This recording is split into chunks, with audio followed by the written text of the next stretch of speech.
Well, I was on a plane this week flying home here, and right as we were landing, I got a tap on my shoulder from the lady sitting next to me, and she said, "Excuse me, are you a professor or a student or something?" And I said, "No, I'm neither of those things, I'm a pastor." And she said, "Well, I was reading your notes on your iPad." And she said, "I found it fascinating. What are you reading?" And I said, "It's the book of Daniel from the Old Testament. Are you familiar?" And she said, "Not really." And I said, "It is a book about believers in God who were transported into the capital city of the prevailing nation of their day. And the thesis of the book is, how does a believer in God navigate an uncertain political climate?" And she said, "That sounds amazing." And I said, "Oh, it is. And this is, in some ways, the most exciting chapter, one of the most famous in not just the book of Daniel, but all of the Bible." And I said, "This Sunday, I'm just gonna walk our church through it." And she said, "I might come." So I don't know if she's here or not, but as promised, I'm now gonna walk us through Daniel chapter 3. Now, for review, Daniel chapter 2, the chapter right before this, God had revealed a message to two groups of people, the Babylonians and to the believers. He gave a dream to Nebuchadnezzar, the Babylonian king, and in that dream he saw a great image, a statue of a man with a head of gold, a chest and arms of silver, a belly of bronze, and legs of iron. And these, Daniel the believer interpreted, was a picture of the kingdoms of man, empires that would come, and yet ultimately a stone, the most insignificant looking of the metals, but yet was cut without hands, would come from divine origin, would strike the statue would fall, and this little insignificant looking stone would become a mountain that would fill the whole earth forever. And you saw that though kingdoms of humanity would rise and fall and replace one another, one day God's kingdom would come and his will would be done on earth as it is in heaven. And there was a message in that revelation, both to the Babylonian and to the believer. To Nebuchadnezzar and to the Babylonians, it was this: you are who you are because God has made you in his image, and he's given you power and glory in a kingdom. But one day your kingdom will fade, and all kingdoms do. And the implied response from the Babylonian was meant to be worship and to walk humbly with that God, to acknowledge that God rules and to repent and to walk with him. And to the believer, the implied message was, hey, your God reigns over the nations. And so though it may seem out of control at times, your God is never out of control. And one day he is coming, and his kingdom will come, and his will be done on earth as it is in heaven. And the implied response from the believer is hope, that I believe good is coming. And that hope means, though his kingdom is not fully realized now, I live according to his kingdom values as I serve and live among the earthly kingdoms I am under today. That's the idea. Now, as we approach chapter 3, we get to watch their response, and particularly Nebuchadnezzar. How will he respond to this word from God? And in verse 1, King Nebuchadnezzar made an image of gold, whose height was 60 cubits and its breadth 6 cubits. He set it on the plain of Dura in the province of Babylon. Nebuchadnezzar makes an image of gold. It's 90 feet high and 9 feet wide. It is huge, and it is made of pure gold, probably overlaid. But the idea is this, that he has not profited from the word of God. God told him, Nebuchadnezzar, you are the head of gold on this image, and one day you'll be replaced by a chest and arms of silver. And Nebuchadnezzar's response was, the heck I will. You won't replace me. I'm not just the head of gold. From head to toe, I'll build my own image. I will reign forever. You don't tell me what to do. And I may tip my hat to religion, but I will not bow my knee to it. I am the captain of my fate. I am the captain of my soul. That's the idea from Nebuchadnezzar. You don't tell me. And so I will build an image, put it out in the suburbs of Babylon to declare my power and my kingdom forever, right? Now, what's going on here? Why build the image? It's not just because he's arrogant. There's a meaning to his madness. Nebuchadnezzar presides over a vast and expanding Babylonian empire. And as it expands, he realizes, I need to consolidate my power. As we absorb other nations, I need to solidify control over this vast empire. And so he realizes, to do that, I have to call them to a higher ideal. That human beings instinctively need an absolute that gives their lives a sense of cohesion and meaning. And yet, all of us are built to look for something greater than ourselves, but he doesn't want to give them a God who's higher than him, right? But all human beings are meant to look for the ultimate to give them ultimate meaning. Jonathan Haidt, who's an atheist and social psychologist, wrote an article not that long ago about the necessity of awe. That he said there's something hardwired about human beings. We're meant to stand in awe of something greater than ourselves and respond to it. And I said, yes, we are wired for worship. That's how we're made. That's why Voltaire said, if there is no God, we must create one. We have to have something ultimate that gives our life ultimate purpose and meaning. And so he realizes they need a higher standard, but I don't want them to have a God by which they could judge me. So I'll create a religion with a God who basically believes in everything I believe. That's what Nebuchadnezzar does. But if I'm going to do that, I can't appeal to them based on morals or virtue, right? So I have to find another way. Incidentally, this is why what happened in ancient Rome, why Caesar would kill the Christians. In ancient Rome, you could worship whatever god you wanted, just as long as you offered incense to Roma, the goddess, as she embodied the Caesar. And so Christians were persecuted, not because they worshiped Christ, but because they worshiped Christ alone. That they were meant to say, Kuria Kaisar, Caesar's Lord. And they'd say, no, there's only one Lord, Jesus Christ. They were murdered for their allegiance to one God because Caesar did not want to be held accountable to some God that's over him. Don't tell me there's some power that's higher than me. And so Nebuchadnezzar says, I will rule, this is how I'll exert control. But he knows if I'm going to establish this state religion that I can't reason with them on the basis of virtues. And so what will I appeal to? I'll appeal to their senses with a display of power. And that's what he does. Verse 2, then King Nebuchadnezzar sent together the satraps, the prefects, the governors, the counselors, the treasurers, the justices, the magistrates, and all the officials of the provinces to come to the dedication of the image that King Nebuchadnezzar had set up. Then the satraps, the prefects, the governors, the counselors, the treasurers, the justices, the magistrates, and all the officials of the provinces gathered for the dedication of the image that King Nebuchadnezzar had set up. And they stood before the image that Nebuchadnezzar had set up. And the herald proclaimed aloud, you are commanded, O people, nations, and languages, that when you hear the sound of the horn, pipe, lyre, trigon, harp, bagpipe, every kind of music, you are to fall down and worship the golden image that King Nebuchadnezzar had set up. Notice the environment of intimidation. That he uses sight. I'm going to build this huge statue. And I'm going to gather, and the reason they keep repeating why do they keep repeating all these offices? Is this just the Bible being weird again? No, they want to give you this sense of social pressure. That anyone who's anyone is here. And so we'll name every level of government that's shown up. Members of the cabinet and administration, senators, congresspeople, governors, mayors, all kinds of different institutions. Everybody who's anyone is there. Look at this massive crowd as they gather around this statue. And we will not just use sight, we'll use sound. He takes the greatest instruments of that day from a variety of nations and says, we will create this cacophony of rousing music that will stir the soul as I call you to obey me. And so he appeals not to truth, but to their pagan emotion, right? It's interesting, Adolf Hitler used to do this.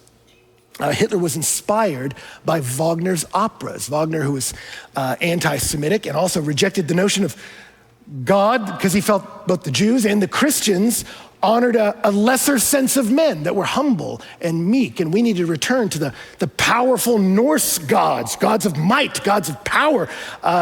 Around that same time, you had men like Hitler deriving from Darwin a sense of eugenics, that there are some races superior to others, and we need to cultivate a superior race, and that Christianity warred against that. Nietzsche believed that a society that cared for the sick and the poor and feeble, to care for the feeble means we enfeebled ourselves. That we must return back to the Greek notion of we will only breed those who have power and strength. Hitler would speak of the superman, the ultimate man, that like the Spartan, if they saw a defect in a child, would pitch it over a cliff. We will only build what is strong. And so for Hitler to carry that terrifying idea from that post-Enlightenment age, what would he do? He would gather together these big moments of his speeches, and he would do them at night, and he would do them with big swastikas of fire and bright red flags, and he would give these impassioned speeches while he would play these Wagnerian operas loudly. Hitler was asked one time, what role does music play in your politics? And he said, music is politics. That I will employ intimidation to get you to conform. And if you don't, I'll kill you. Verse 6. And whoever does not fall down and worship shall immediately be cast into the burning fiery furnace. Immediately gives a sense that that furnace is on site. It was probably what they were using to smelt the metal for the statue. That not only did they see this big, intimidating statue that the nations surrounded, they said, if you don't worship this, we will throw you in that and we will burn you alive. And it's something Nebuchadnezzar had done before and wasn't afraid to do again. You will submit or you will be punished. Right? Robert Conquest wrote the book Stalin, Breaker of Nations, that he talked about at the height of Stalin worship in the 1930s. Stalin's name was mentioned at a provincial meeting, and it triggered a standing ovation and a problem. Who was going to be the first to stop clapping and sit down? No one wanted to be first. Until finally, some old man just got tired and he sat down. And his name was written down, and the next day, he disappeared and was never seen again. And not long after him, over 30,000 church people were removed in the Great Terror, right? You will obey me or you will be punished. And there's a sense of pressure to conformity because I want power, right? I remember as I was teaching this to middle school kids, I was trying to help them understand it. And I was like, do you know temporary tattoos? I said, how do you use a temporary tattoo? I want to mark you with an image. So how do I do it? Well, I prepare the skin a bit, and then I take it and I press it onto you. And then I press and I push and I apply consistent and relentless pressure until you are marked with the image I want on you. And that's what Nebuchadnezzar does here. I will force you into compliance, right? Why this silly repetition of all those different offices? To show you everybody's doing it. You'd be crazy to disobey, right? What happens in a political environment like this with enormous pressure? What happens throughout history when you see people use power like this? Do you see a mass of humanity rise up and say, no, this is wrong? Or do you see the nations fold in conformity? Verse 7, they bow. Therefore, as soon as all the people heard the sound of the horn, pipe, lyre, trigon, harp, bagpipe, and every kind of music, all the peoples, nations, and languages fell down and worshiped the golden image that King Nebuchadnezzar had set up. What do people do typically in the midst of relentless social pressure? They bow and conform because of intimidation and fear. Now let me stop right here and say, like, if you're asking, man, which political candidate is he suggesting is Nebuchadnezzar? Stop it. That's not what I'm doing. I'm just saying generally in the culture, Christian, you have felt it. If I have an allegiance to Jesus, some of you it's been at your apartment, some of you your campus, some of you your fraternity, sorority, some of you it may be in a political environment where you say, you know what, my allegiance to Jesus runs contrary to the grain of the environment I'm in, and it wants to squeeze me into its mold. How do you respond? What do you do? Many people from middle school up through DC, they bow and they fold to the pressure, right? It's too much. And yet, verse 8, there at that time, certain Chaldeans came forward and maliciously accused the Jews. Everybody bows. Almost. Whenever you see pressure like this to conform to a godless society, there will always be a remnant, who stand up and say no. Elijah said, everyone's bowed the knee to Baal but me. And God said, no, I have reserved thousands that have not bowed the knee. There will always be a remnant that says, no, we must honor God and not men. And that's what we love about Daniel chapter 3. Even if you're not familiar with the Bible, you go, yeah, that's that story about Shadrach and Meshach and Abednego. Like, what's the guys that wouldn't bow? We like the stories of heroes who will push back and say no and stand up for what they believe in. We love Rosa Parks, that in the pressure of conformity and of inevitability, she says, no, what we're doing here is not right. We love that about Frederick Douglass that says, no, I will civilly disobey. I'm from Texas. We love the stories of the Alamo. Even if, okay, there in the back. Even if you don't know what it's about, you just know a bunch of Texans, mostly from Tennessee and other places, would not bow. And we love that sense of, no, I will not be crushed by the pressure of the culture to deny what I know is right. But I want you to notice something, Christian. How does the believer navigate Babylon? These boys get an education. They go to the schools. They get a job. Call me a Babylonian name. I will rise in the culture. I will invest in the culture. I will seek the peace of the city. But if you call me to disobey my king, no. And I won't rage. I won't stage a coup. I won't try to overthrow you, but I will say no. And then I will take whatever comes, right? Rise in the system. Be faithful in the system. Be good Babylonians, right?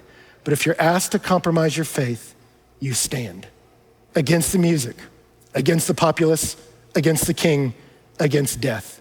These boys will die. They will not lead a coup. They will not attempt to kill Nebuchadnezzar. But what they will do is they will stand. Acts chapter 5, Peter and the apostles were told, stop preaching this message of Jesus. And he says, you discern if it's right whether we should obey God and men. But as for us, we cannot stop preaching what we've seen and what we've heard. You stand. And because they stand out. And in chapter 1, they took a stand and kind of got away with it. Didn't really get much press. But here, did you notice? It said the Chaldeans maliciously accused them. Literally, in the original language, it's ate their pieces. We will eat you alive if you disobey what we believe. And some of us know what that feels like. I know for me, early in my ministry, I spoke a lot at high school camps and conferences. And we do camp with these high school kids, and the first couple messages, we would all get them hyped up as they talked about the beauty and the love of Jesus Christ, and he can forgive you, and you can have freedom from your sin, freedom from your addiction to porn, and from your shame from social media. You can get to a place of freedom from anxiety and build community, and everyone's loving it. And by the last night of camp, man, everybody's crying, singing Friends Are Friends Forever. They're ready to make a full commitment, be celibate, and go into the mission field. And then the last day of camp, I would tell them something like, so when you go back to your school and you sit down in the lunchroom and those boys start joking about vile and inappropriate things with women, you say, that's not right. And I'm tired of what's not right. And you walk away. And you can hear the spit dry up in thousands of mouths. Because now it's not just propositional. That's lunchroom. If I stand up for Jesus there, hey man, I'll sing loudly in here that he reigns, but when it's time to go to the office, this little light of mine probably should get into this backpack back here and just stop it, right? Why? Because Ben, they will eat me alive. And some of you feel that, and these men come. There are people in this world that will be wonderfully tolerant of you as long as you tolerate whatever they say. But the minute you disagree, they will devour. That's what happens here. Tommy Nelson, who's the pastor whose sermons on Daniel I heard over and over again in Texas, have so formed my thinking here. I remember he told a story at this moment about Reggie White, the defensive end for the University of Tennessee. Reggie White, who was a believer, and said, I want to honor God with my mouth. He didn't cuss. I want to honor him with my body. He didn't sleep around. And so he wanted to live out his Christian faith, and so other players would make fun of him. I mean, goody two-shoes, these sorts of things. And there was one day, as they would make fun of and ostracize this Christian, they were out at two-a-days in the summer doing practice, and it's hot, and they're all sweating and miserable, and they go to get some water. And as they're all surrounding the water, one of the guys says to Reggie, hey, Reggie, why don't you do some praying now? And Reggie went, no, God! Kind of startled all of them. Said, God, I pray for these men. They're wicked and they think it's hot now.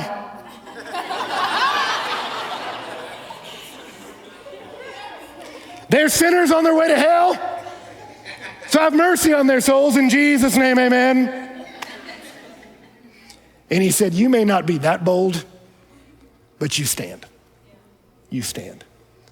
There's a letter that was written in the late 2nd, early 3rd century by one of the church fathers during a time of intense persecution of Christians. And this is what he said about how the Christian behaves. Christians are not distinguished from other men by their country or their language or the customs they observe. They don't inhabit cities of their own or use particular ways of speaking. But it's while following the customs of the natives in clothing, food, and the rest of ordinary life that they display their wonderful and admirably striking way of life. They marry like everyone else, and they have children, but they don't destroy their offspring. In ancient Rome, a baby girl was seen as an absorption of wealth. You could cast her out to die of exposure.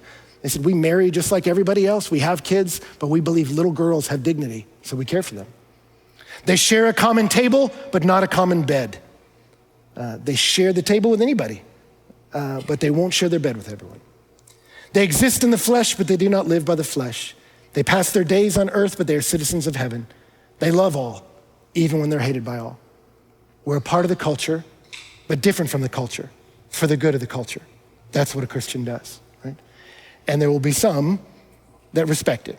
There'll be others that eat you alive.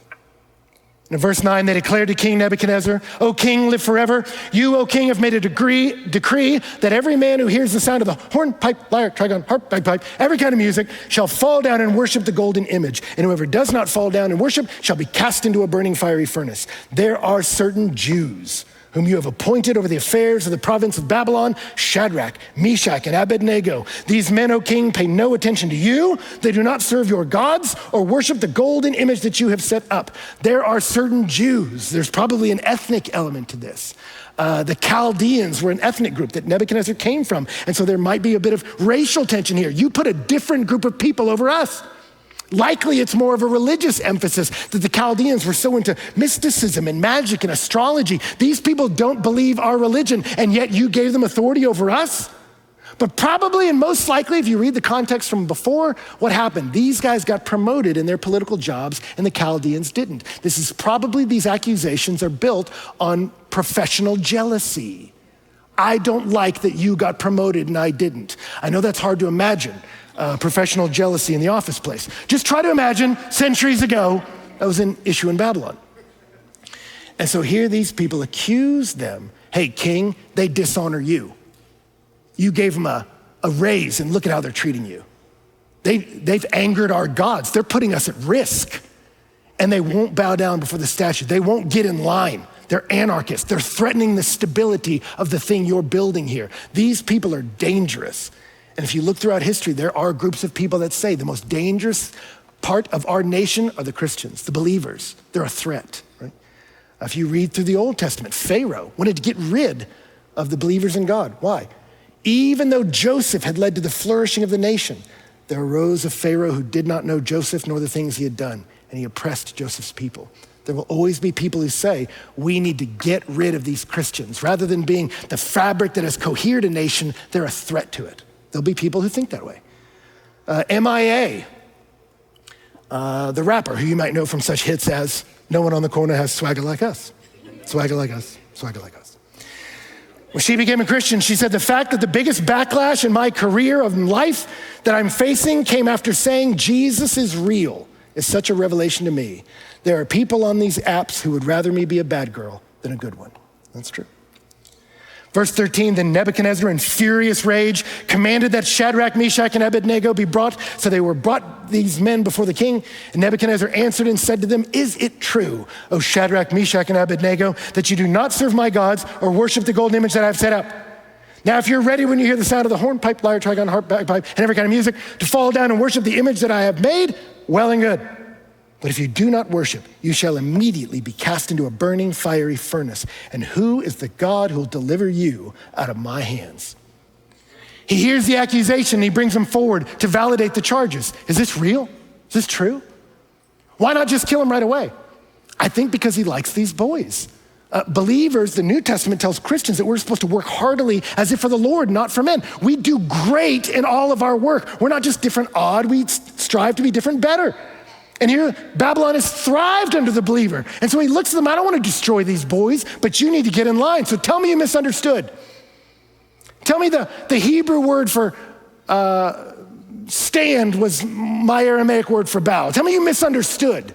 Apologize, and I'll strike up the band again and you bow down. Get in line, conform, bow the knee. Right? And the boys respond in verse 16. Shadrach, Meshach, and Abednego answered and said to the king, O Nebuchadnezzar, we have no need to answer you in this matter. If this be so, our God whom we serve is able to deliver us from the burning fiery furnace, and he will deliver us out of your hand, O king. But if not, be it known to you, O king, we will not serve your gods or worship the golden image that you've set up. What does the believer do when they're pressured to deny their allegiance to their God? They don't rage against the king. They do answer respectfully. We don't need to give you an answer. That's not impertinence. That's them saying, we don't need to offer a defense here on trial. What you heard is true. We won't bow. And as to what God will preserve us, our God is able to. Your God? You're a defeated people. You've lost your sway in the culture. Think about what you're throwing away. You're a nobody that got twice promoted. You'll lose your job. Hey, you'll die, we'll kill you. What are you gonna do with that? If I lose my life, that's okay. What I can't be is unfaithful. I will not bow. Polycarp, the bishop of Smyrna, when he was brought before the crowds in Rome, they said to him, swear allegiance to Caesar and reproach Christ. And he said, 80 and 6 years, my king has been faithful to me. How can I blaspheme him now? No, I won't do that. I will thrive in the culture. I will seek the benefit of the culture. But if you call me to deny allegiance to my king, absolutely not. Here's where I stand. And if I die, I die. And notice these boys' confidence without presumption. What God can save us? Our God. The God of heaven is our God, and he has power to save you. They're confident in the power of their king, but they're not presumptuous. But even if he doesn't, they go, we don't know what his purposes are. He may want to bring himself glory by rescuing us miraculously. He may want to bring himself glory by us dying with honor. We don't know the outcome. And he doesn't need to tell us the future for us to know that he's the king. And so we don't know if we'll be saved. But what we do know is we won't bow. Respectfully, no. And in verse 19, the nations rage against God and his Messiah. Then Nebuchadnezzar was filled with fury, and the expression of his face was changed against Shadrach, Meshach, and Abednego, and he ordered the furnace heated 7 times more than it's usually heated. This is Nebuchadnezzar now losing control. If you want to punish somebody, you don't make the fire hotter, they'll die quicker. You make it colder, so it'll take longer to die. He is so furious, he heats it up 7 times hotter. And look at the result, verse 20. And he ordered some of the mighty men of the army to bind Shadrach, Meshach, and Abednego and to cast them into the burning fiery furnace. Then these men were bound in their cloaks, their tunics, their hats, and their other garments. They were thrown into the burning fiery furnace. Because the king's order was urgent and the furnace overheated, the flames of the fire killed those men who took up Shadrach, Meshach, and Abednego. Francis Schaeffer, the apologist, gave a whole message on that passage. That when an older generation pursues power and dominance, it causes the sacrifice and the death of their kids. When you seek unbridled power, it's the youngest among us who suffer. And Nebuchadnezzar wants control, and it's his men who die in the flames of his rage. See? And yet in verse 23, and these 3 men, Shadrach, Meshach, and Abednego, fell bound into the burning fiery furnace. Notice how far God lets it go. He lets the statue be built. The boys get promoted, so they're out there in the provinces. They hear the music and are told to bow, and they don't. Maybe we got away with it. He has some men come and eat the pieces of them, call them onto account. They face the king, says we won't bow, and what happens? They get bound, they get led up. God lets them be led to the furnace, to its top, all the way to the end, and shoved in. Fall through the flames and hit the ground. God will let them go that far. Sometimes God will not immediately rescue you from the trial, but wants to save you through it. And here in verse 24, King Nebuchadnezzar was astonished, and he rose up in haste, and he declared to his counselors, did we not cast 3 men bound into the fire? They answered and said to the king, true, O king. And he answered and said, but I see 4 men unbound, walking in the midst of the fire, and they are not hurt, and the appearance of the 4th is like a son of the gods. How many guys we throw in there? 1, 2, 3, 4? Yeah, who's that guy? And why does he look like the Son of God? I'll tell you why. Because what God said through the prophet Isaiah in chapter 43, verse 2 is true. When you walk through the fire, you will not be scorched. I will be with you in the flames. Sometimes I won't save you from the fire, but I will stand with you in the fire. That's what God does. He will let them go that far And then in their hour of need, he will show up because he is not just the Most High, he is Emmanuel, God with us. Is it an angel? Maybe. That's what Nebuchadnezzar thinks, but his theology is a little shaky at this point in the journey. Many commentators believe it's a pre-incarnate Christ. That if you look through the Old Testament, there's an angel of the Lord who does what no other angel would dare to do, take divine prerogatives, that when someone calls him Lord, he goes, yes. And he will meet with Abraham in his time of need. He will guide the people with a cloud by day and a pillar of fire by night. But by the New Testament, the angel of the Lord disappears as the Son of God is appearing in the flesh to walk among us. And yet you see all through the Old Testament, in the moments of God's people's greatest need, God with us shows up. God who will stand with me in the fire. And here in these days, the Son of God arrives and says, I won't save you from this day, but I will stand with you through this day. And some of you, when you take a stand, God will let it go this far, and then he'll miraculously change your station. He will stand with you. Some of you, he may stand with you like Stephen, that while they're stoning you to death, Jesus stands up to welcome his son home. Whether by your miraculous deliverance or whether by your honorable death, you don't know, but what you do know is we stand. And why do we do it? Because we know the one who stands with us in our trial, in the fire, will ultimately establish a kingdom that will never fade. Tom Holland, the historian, not Spider-Man, said this about the early church. They did not shrink from the blast of the crowd's breath, nor cower before the revolting humiliations visited upon them. On the contrary, they fashioned out of their ordeals a public display of their devotion to Christ. Whether gored by bulls or savaged by dogs or roasted on red-hot chairs of iron, they cried out only the words they had repeated all along, a declaration of their faith. The willingness of Christians to embrace excruciating tortures, which to those who sentenced them could only appear as lunacy, was founded on an awesome conviction that the Savior was by their side. I went to the tomb of the martyrs outside of Rome, and in the catacombs, what led the early church to persevere through persecution? Painted on the walls above their tombs was Shadrach, Meshach, and Abednego, and the fourth man in the fire. When we are put in persecution, God is with us, and he stands with us. One of the earliest church martyrs, Perpetua, her story is one of the first we have of a martyrdom. Her and her sister Felicitas refused to offer incense to Caesar as Lord. And as they were prepared for their slaughter in the arena, Felicitas, who was pregnant, gave birth. She cried out in pain in her prison cell. And the guards mocked her. You suffer now? What happens when we sick the beasts upon you? And she said, when I'm there, suffering for him, he will suffer with me. There will be another in the fire, standing with me. That's what gave the believer perseverance, even in the midst of persecution. He stands with me. In verse 26, then Nebuchadnezzar came near to the door of the burning fiery furnace, and he declared, Shadrach, Meshach, Abednego, servants of the Most High God. Notice how his perspective just changed.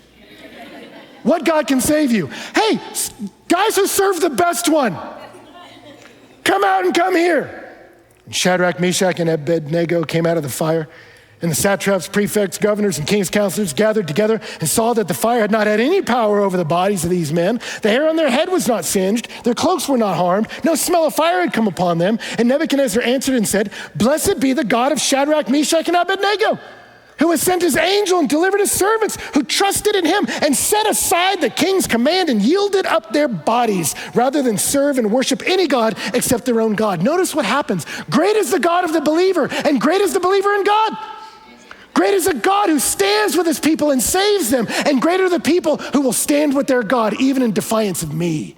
His respect for the believer and their God grows when he watches their commitment. And friend, when people see us do what the Apostle Paul said, to offer our bodies as instruments of righteousness, you may seem odd, you may seem confusing, and yet for many people, when you live with this kind of unwavering commitment to your God, it forces the world to take that God seriously.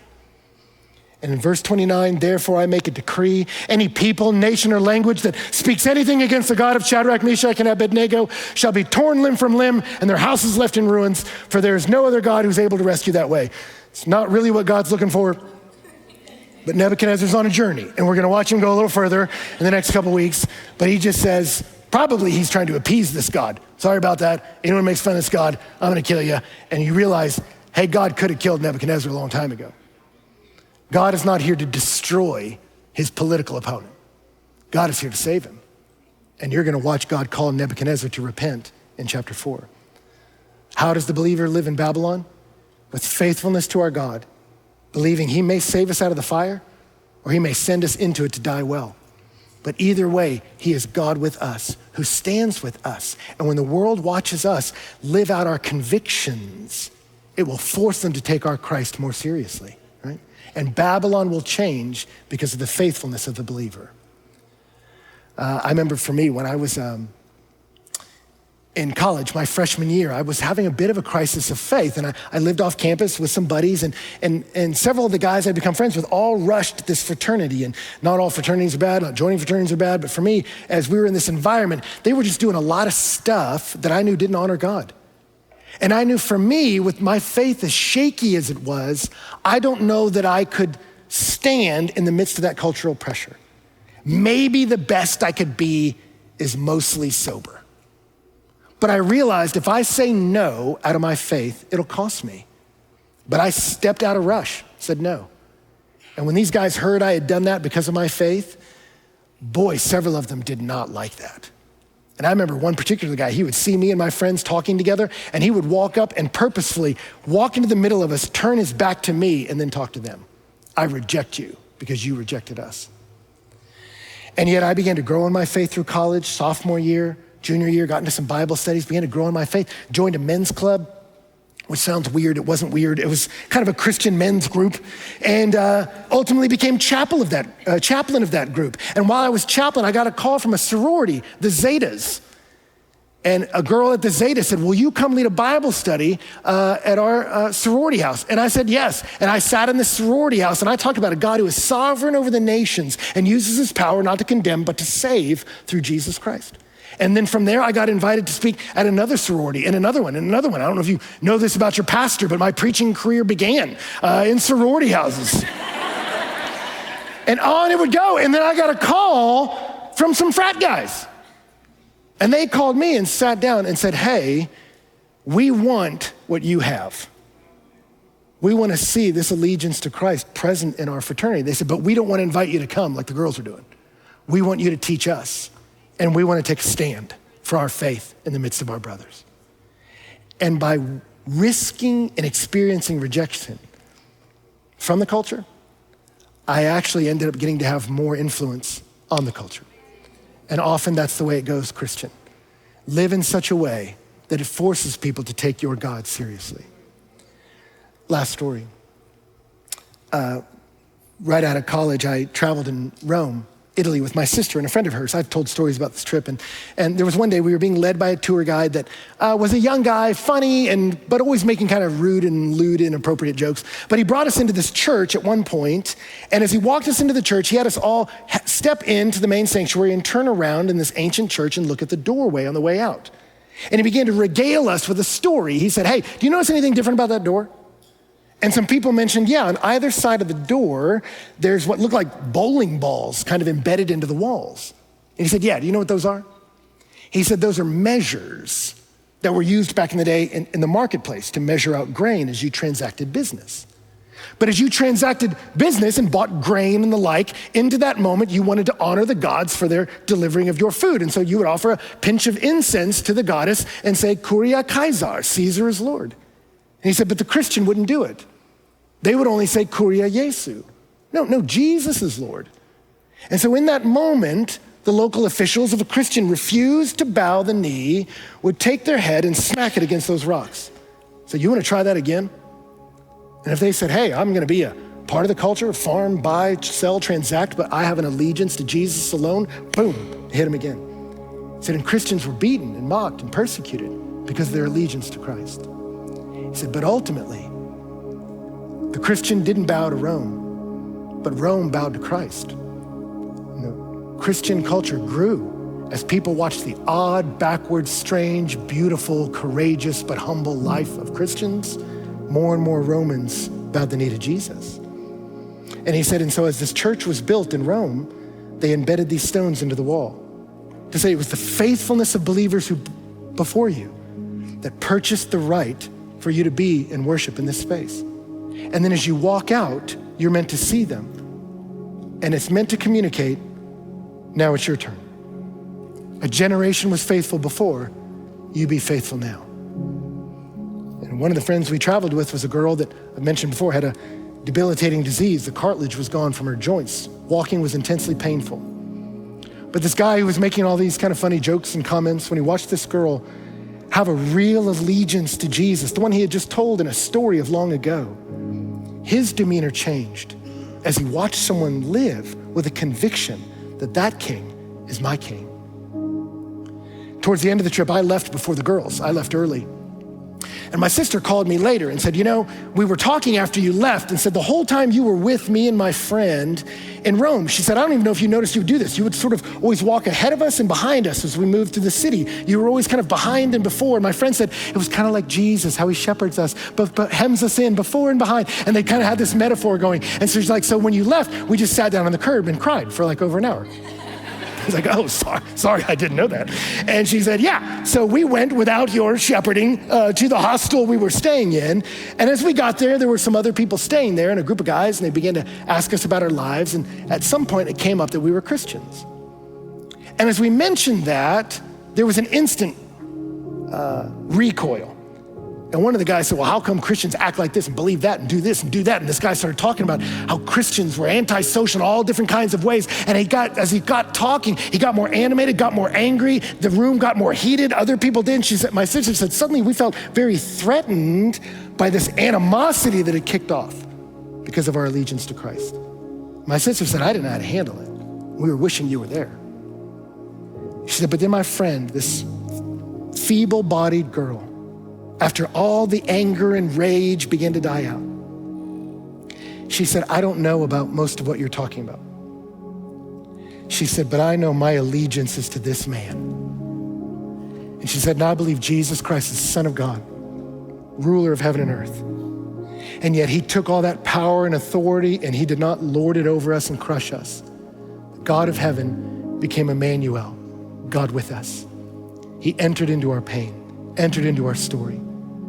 Strong enough to defy the Pharisee and the Roman, but gentle enough to call the children into his lap, to call those who had been ostracized because of shame back to forgiveness and hope and life. Strong enough to cast out demons, but humble enough to take on a cross for your shame and sin and mine. And she said, I believe in a Jesus who has a power above the heavens and he uses it in service of his love. And he loved me to the end and I love him. And the more she talked about Jesus, my sister said the whole temperature in the room changed. And by the end, these people who were so furious began to talk about their pain, their confusion, their animosity, and it grew into an interest in a God like that. There will be rage. And yet for the Christian, we stand. Not in anger, not in screaming, not in yelling, but we stand and take the hit that may come, but don't hit back. Because you'll see God's ultimate aim is not to destroy Nebuchadnezzar, but to save him and to call him and to all who would believe to put their faith in a Jesus Christ who will stand with you in the fire and who invites you into his kingdom that will reign forevermore.